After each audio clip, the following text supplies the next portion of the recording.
जी से तो वो अपना आशीर्वाद हमें माननीय दयानंद जी।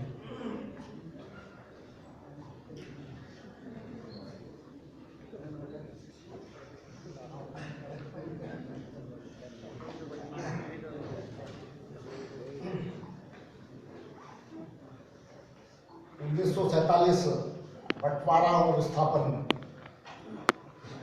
इस पुस्तक के रचयिता श्रीमान विजय गुप्ता जी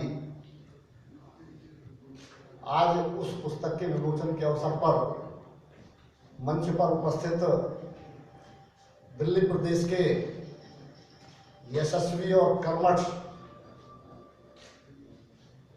अध्यक्ष श्रीमान आदेश गुप्ता जी, साथ में बैठे हुए पूर्व केंद्रीय मंत्री श्रीमान सत्यनारायण जटिया जी, कश्मीर मामलों के विशेषज्ञ और जिनका एक सबसे अधिक अध्ययन है ऐसे श्रीमान सुशील पंडित जी, संघ के स्वयंसेवक रहे, विभिन्न दायित्वों पर निर्वहन करने के बाद में आज आचार्य के रूप में मार्गदर्शन कर रहे हैं ऐसे विजय भाटिया जी, संघ के ही बचपन से स्वयंसेवक रहे और बाद में आदर्शों की राजनीति करते रहे ऐसे श्रीमान नंद किशोर गर्ग जी, और अभी जिनको हमने सुना उत्तरी दिल्ली के महापौर श्रीमान जयप्रकाश जी, मंच का जो संचालन कर रहे थे। और मैं तो देखता हूँ कि जहाँ भी कोई कार्यक्रम होता है, कोई भी सेवा का अवसर होता है, वहाँ हर जगह मिलते हैं। और ऐसे जो पटपड़गंज सोसाइटियाँ हैं, उन फेडरेशन के अध्यक्ष श्रीमान सुरेश बिंदल जी,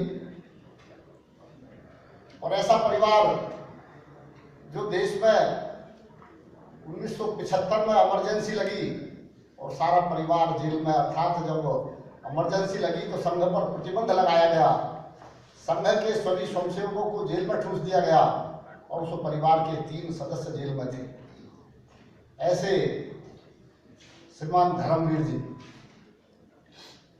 और जिन्होंने पुस्तक लिखी है वो तो बधाई के पात्र हैं ही, श्रीमान विजय गुप्ता जी। और मैं जो यहाँ सबको देख रहा हूँ, यहाँ कोई एक व्यक्ति नहीं बैठे हैं, हर व्यक्ति एक संस्था के रूप में है, ऐसे सभी महानुभाव बंधु भगिनी। वास्तव में विजय जी को इस पुस्तक को लिखने की आवश्यकता क्या पड़ी, हमें इस बारे में विचार करना चाहिए। हमारा देश अर्थात भारतवर्ष विश्व गुरु था,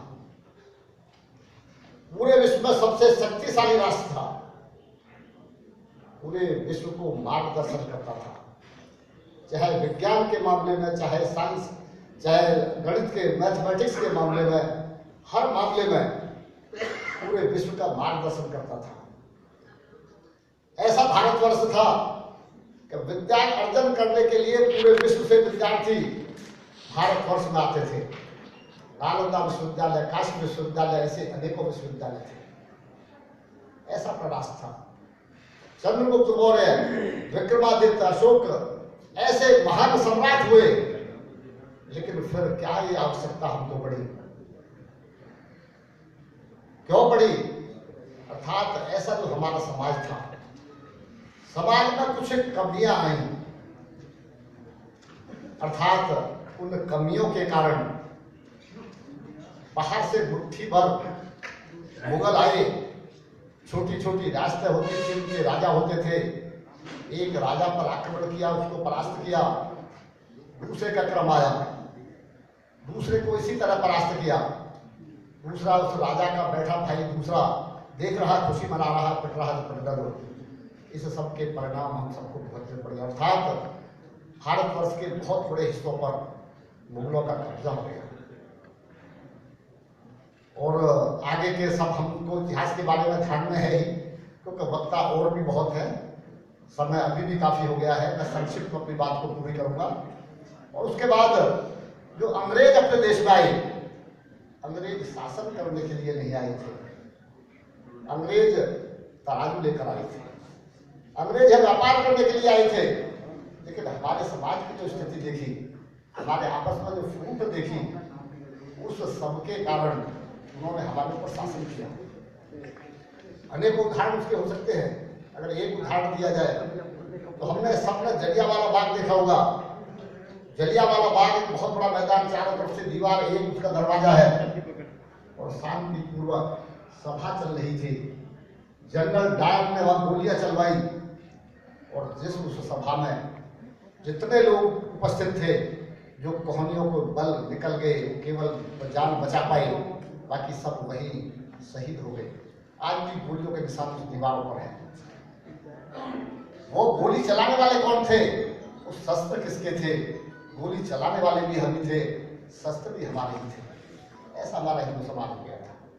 इन सबके कारण देश में एक आजादी की लड़ाई शुरू हुई और देश में एक नहीं, पूरा देश आजादी की लड़ाई में एक तरफ हो गया।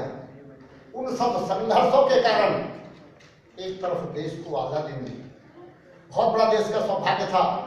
1947 में देश आजाद हुआ, लेकिन एक विभेद घटना भी घटी। देश का विभाजन भी हमने सहन करना पड़ा। देश का विभाजन हुआ और जब देश का विभाजन हुआ तो संख्या का आदान प्रदान हुआ और जब संख्या का आदान प्रदान हुआ तो उस सबकी जो घटनाएं हम सबने सुनी होंगी। शायद उस समय जो वहां उपस्थित रहे होंगे, ऐसे तो इस सभा में कोई नहीं है। एक पुस्तक अभी 2005 में बनी थी। उस समय जो वहां से लोग आए थे, उस समय जब देश आजाद हुआ था और वहां उन लोगों ने जो काम किए थे, ऐसे उन सबके स्मरण एकत्र करके पुस्तक लिखी गई थी। उसका नाम था और देश बढ़ गया। उस पुस्तक में संस्मरण थे, कैसे कैसे रेल कटी की कटी चली आई, कैसे कैसे अत्याचार हुए। वो पुस्तक हमने शायद कुछ न पढ़ी भी होगी। और उसी पुस्तक को अगर हम आगे, जो विजय गुप्ता जी ने पुस्तक लिखी है, उस पुस्तक में भी एक परिवार की कहानी है। अर्थात वो एक सैंपल पात्र है, लेकिन सैंपल पात्र वो कहता है कि वास्तव में कैसी कैसी घटनाएं उस समय घटी। उस समय घटी, 1947 में घटी। उसके बाद में अपने देश में भी रहते हुए अपने देश में भी मृत्यु स्थापन न होना पड़ा, ऐसा पुस्तक में इसमें लिखा गया है। मैंने भी इस पुस्तक की समय न रहते हुए फिर भी थोड़े थोड़े करके 122 पेजों को पढ़ा। और वास्तव में उस पुस्तक को पढ़ते हुए ऐसा लगता है जैसे वास्तव में हम कोई सिनेमा देख रहे हो, कोई पिक्चर देख रहे हो। बहुत रुचि आती है और एक एक पढ़ने को पढ़ते हुए ऐसे लगता है कि इसको आज ही सारा पढ़ लिया जाए। बहुत अच्छी पुस्तक है। वास्तव में हमको बहुत कुछ उसमें जानने के लिए प्राप्त होता है। तो पुस्तक निश्चित रूप से हमें पढ़नी चाहिए। और जो देश का विभाजन हुआ, उन सब घटनाओं के बाद में जो स्थिति आज तक चली, उस सब के बाद में आज जो अब देश जिस ओर चल रहा है, संघ के 5वें सरसंघ चालक थे, अर्थात निवर्तमान सरसंघ चालक पुण्य सुदर्शन जी ने एक बार 2005 में स्वामी विवेकानंद ने तो उद्धृत किया था। उनकी गणना के अनुसार कहा था कि वो दिन दूर नहीं जो अपना राष्ट्र विश्व गुरु कहलाता था, उन्हें विश्व गुरु की ख्याति पुनः प्राप्त करेगा। और वो समय बहुत दूर नहीं है, 2025 की कालगणना उस अनुसार उन्होंने बताई थी। अर्थात बहुत जल्दी वो समय आने वाला है, लेकिन उसके लिए हम सबको बहुत काम करने की आवश्यकता है। और हम सब यहाँ पे बैठे हुए हैं, पहले जैसे बताया, हम एक संस्था के रूप में बैठे हैं। हम सब उस राष्ट्र के लिए, उस देश के लिए, अर्थात जो इस कारण से हमें विभिन्न घटना झेलनी पड़ी। क्यों झेलनी पड़ी? कि हमारा जो समाज था वो एकाकी हो गया था। हम अपने तक सीमित हो गया था। मैं और मेरा परिवार, राष्ट्र और समाज के बारे में हमने सोचना बंद कर दिया था, जिन सब के कारण ये सारी घटनाएं हमको झेलनी पड़ी। अर्थात आज उससे ऊपर उठकर कार्य करने की आवश्यकता है। मैं और मेरा परिवार नहीं, मेरा समाज और मेरा राष्ट्र, उसके लिए कार्य करने की आवश्यकता है। और आज जो हम सब देख रहे हैं, अनेकों ऐसे कार्य भारतीय जनता पार्टी की गवर्नमेंट उसके द्वारा भी जो हो रहे हैं, उन सब कार्यों के कारण हम सबको ध्यान में आता होगा कि आज देश किस ओर अग्रसर है। जिस देश का विश्व में कोई नाम भी नहीं लेता था, यहाँ के लोग बाहर जाते थे, अगर वो कहते थे कि किस देश से हो, तो अगर कहते थे कि भारतीय है तो गर्दन मोड़ लेता था। लेकिन आज अगर कहते हैं तो वो भारत का नाम सुनने के बाद में वो अपनी तरफ आकर्षित होता है, अपनी तरफ देखता है। आज भारत का इतना बड़ा सम्मान हुआ है, इसलिए हम जो हमारा राष्ट्र अर्थात हमारा राष्ट्र विश्वगुरु था, उसे विश्वगुरु की ख्याति पुनः प्राप्त हो, उस सब के लिए हमें अधिक काम करने की आवश्यकता है। मैं ये कहते हुए आज विजय गुप्ता जी ने जो पुस्तक लिखी है, वो पुस्तक निश्चित रूप से हमें पढ़नी चाहिए, और जब हम शुरू के पेजों को भी पढ़ेंगे उसके बाद में हम अपने को रोक नहीं पाएंगे। वास्तव में उससे कुछ प्रेरणा हमें निश्चित रूप से मिलेगी। मैं विजय जी को उन्हें धन्यवाद बधाई देते हुए और उनको इसके लिए शुभकामनाएं देते हुए मैं अपनी वाणी को विराम देता हूँ। धन्यवाद। पंजाबी बाग हॉस्पिटल के संस्थापक, महाराजा अग्रसेन टेक्निकल कॉलेज के संस्थापक, हिमाचल में यूनिवर्सिटी के कुलपति श्री नंद किशोर गर्ग जी से जब वो दिल्ली सरकार में मंत्री थे, मैंने उनसे बहुत सारे काम जन सेवा के कराए और उन्होंने खुशी खुशी सब काम किए। मैं नंद किशोर जी को आमंत्रित करता हूँ, कृपया वो 2 मिनट में अपने उद्गार रखें।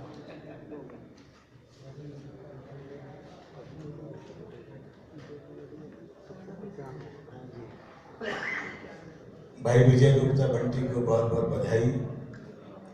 उनके निमंत्रण पर आए हुए सभी मंच पर जयप्रकाश जी, सुशील जी, आदेश, मेरे बड़े भाई सत्यनारायण जी, विजय जी, रानी जी, सभागार में उपस्थित भाई और बहनों, क्या बोलूं और क्या ना बोलूं, क्योंकि विजय बंटी से मेरे संबंध बहुत पुराना। नेताजी सुभाष चंद्र बोस की आज 125वीं जयंती, 100वीं जयंती पे हमें भी अवसर मिला था दिल्ली सरकार में रहकर नेताजी सुभाष को अपने ढंग से कुछ करने का, विस्थापन का। मेरा परिवार खुद भुक्तभोगी। 1947 में जब विभाजन हुआ तो मेरा परिवार भी पाकिस्तान के उस हिस्से से दिल्ली आया, तिलक नगर और इस स्थान पर रहे।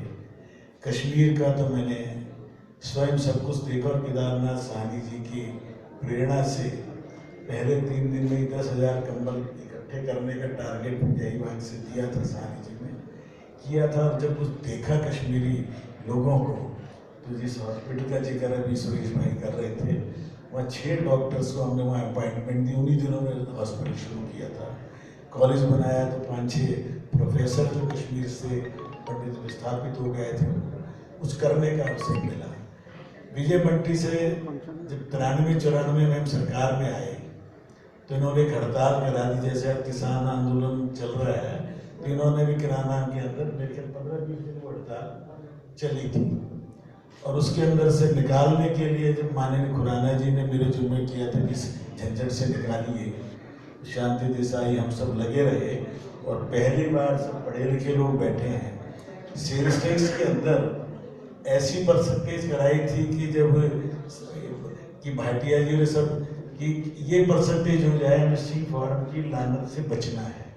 3.95% का किसी ने सोचा नहीं होगा कोई टैक्स लगता हो, परंतु विजय बंटी ने इतनी तगड़ी हड़ताल कराई थी इसको तुलवाने के लिए। वो ऐसी परसेंटेज करानी पड़ी कि जो आज तक ना कभी हुई है ना कभी हो सकती। 7% से घटा के सी फॉर्म से बचना था, 4 से नीचे आना था। तो 4 से नीचे कितना आए? तो ऐसा विजय जुझारू है, नेता है, पुराना साथी है और सेवा भावी है। और हमारा तो संपर्क भाजपा के नाते भी, व्यापारी के नाते भी इनसे बहुत रहा। इसलिए मैं सोच रहा था क्या बोले, नेताजी के उस पर पहला तेल चित्र दिल्ली विधानसभा में सुशील जी लगा, तो मेरे प्रस्ताव पर लगा। उसको बनाने वाला भी हमारा साथी विधायक था, बलबीर सिंह, बड़ा चित्रकार था।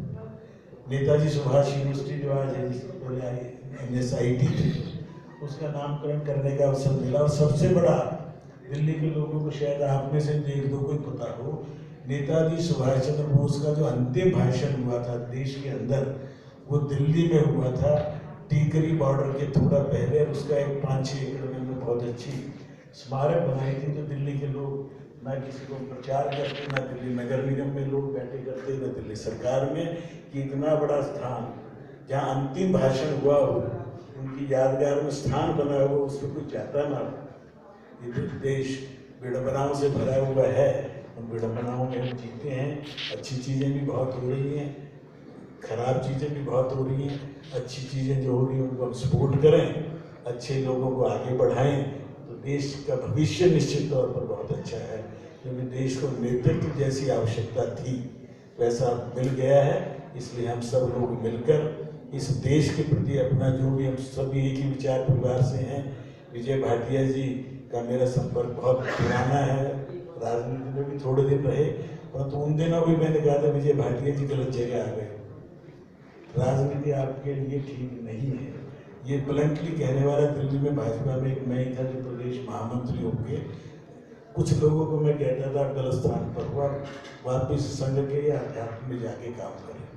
इन्होंने मेरी बात मानी और आज एक पंचम धाम उत्तराखंड में जिसको रिकॉग्नाइज किया हो कि ये 5वां धाम है, उसमें छोटा मोटा सहयोग मेरा परिवार का भी रहा। वो विजय आचार्य विजय जी हैं, हनुमान चालीसा पर घंटों बोल सकते हैं, ऐसे विजय जी हमारे मंच पर हम साथ बैठे हैं। इसलिए आप सबका अधिक समय न लेता हुआ जो लेखनी चलाई है भाई विजय भट्टी ने, बहुत अच्छी है। मैंने आज लगभग 2/3 किताब आज ही पढ़ी है, और ऐसा लगता है कि मेरे जीवन की घटनाएं, उसमें इमरजेंसी की बातें, अधिकारियों की उनकी बातें, माननीय मदन जी की बातें, जो पुराने चालीस चौक के उत्सव की यादें घूम गई।